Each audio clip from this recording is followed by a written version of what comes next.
tayo sa tanim EGK. Mainit na mainit tong tanim EGK. O, ayan. Yung ABS-CBN News, o ABS-CBN News, sabi nyo raw, fake news ako. Ang kapal ng mukha ninyo.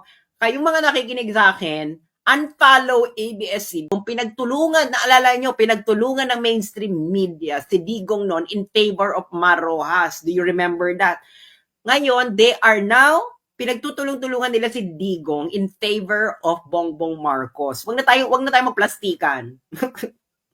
This is too late para makipagplastikan. Oo, alam namin showbiz kayo, pero alam na namin na ang hilat siya. So, follow SMNI. SMNI ang i-follow ninyo. Huwag niyong hahayaan na itong mga balasubas na ito na mainstream media ba ay kumita sa trial ni Duterte. SMNI or yung Times of India, ayaw mention ng Makabayan Block na ang anak ni Aling Sheila ay nategi nung panahon ni BBM. Hindi pa rin natin alam kung paano nategi. Pero alam natin, ginagamit ito ng Makabayan Block sa kanilang propaganda. This is all propaganda. Okay. Sa Canada, Inquirer, isa pa kayo. Sabi ng Inquirer, feel Canadian groups welcome Duterte's ICC arrest, call for justice. Tapos, ang isang litratong nandun ay si Jennifer Laude. Si Jennifer Laude po, ay hindi po ito nategan ng war on drug. During the war on drug. Si Jennifer Laude po, ito po ay panahon ni Pinoy. Ang nakategi po dito ay isang Amerikanong sundalo. At ang kwento dito, kaya ito ay nategi dahil hindi dun sinabi sa sundalo na meron pala itong Nutribam. Hindi niya sinabi sa sundalo bago sila magtorjakan na meron siyang Nutribam. Ateng, hindi ba? Ito. Kakampings. Sabi nitong kakamping ba na ito, do you remember the kid who, while playing with his friends in their Tondo neighborhood, was shot dead by a police officer out of nowhere? And do you remember the police officer's excuse? It was an accident, he said, that while patrolling the area, he tripped and accidentally fired his gun. The kid's name was Aldrin Pineda. He was 13 years old. Paano ba man makasalanan ito ng war on drugs?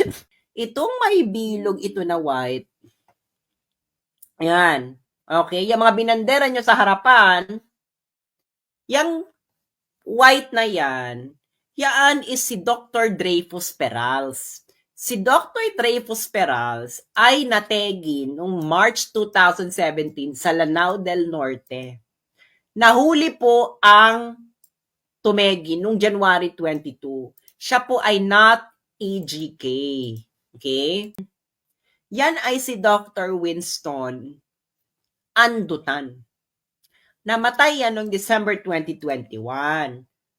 Ang assassin niya nahuli noon. Hindi yan EGK. Okay? Hindi yan EGK. That's murder. Murder, hindi yan EJK, wala pong kinalaman dyan ng pulis. Ang pulis po, nahuli po nila ang mga assassins. Okay.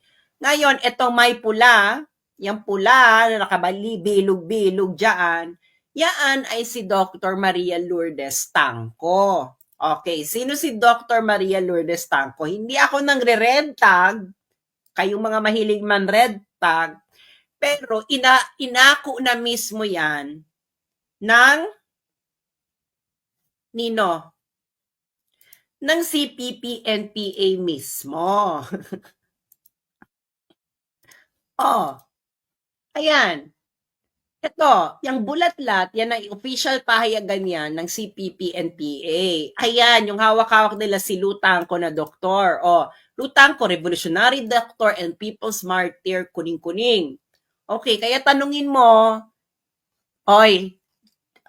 kagalang-galang na General Parlade, kilala mo yung si Lutangco, di ba? EGK. Ito'y namatay sa inkwentro sa Baguio. Bahala na lang kayo kung sinong paniniwalaan ninyo, yung military or yung CPP-NPA. Sabi ng CPP-NPA, wala naman daw inkwentro. Okay? Sabi ng military, may inkwentro. Bahala na kayo. Okay? Kaso, pa UST, mahiya kayo UST. Diyos mio, Santissima Trinidad. Itong si Atio Castillo, ito ay nategi sa hazing. Sino na naman ang salarin dito sa kasinungalingan nito? Ayan, Kabataan Party List. Huling-huli kayo, Kabataan Party List. Pero EG nategi, hindi po ng war on drugs. Sinabi na ng kamag-anak, ayan, kamag-anak na mismo, umako, hindi kayo nahiya. Sabi ng kamag-anak, gusto ko pong, sabi niya, gusto ko lang pong linawin na ang aking kapatid na si Aldrin M. Tangonan ay hindi biktima ng war on drugs. Siya ay tinegi ng isang kriminal dahil sa selos.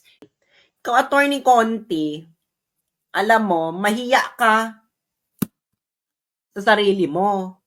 Kayo ay gumagamit ng bakay, nagsisinungaling. Yeah, i-convict nyo si Digong. Diba? Pero alam naman natin, ang gusto talaga ng CPP-NPA, magkagulo sa Pilipinas. Gusto nila yan, gusto i-convict si Digong para magkagulo. Ngayon kayo mga sundalo at mga pulis, pag nagkagulo, diyan na papasok ang CPP-NPA.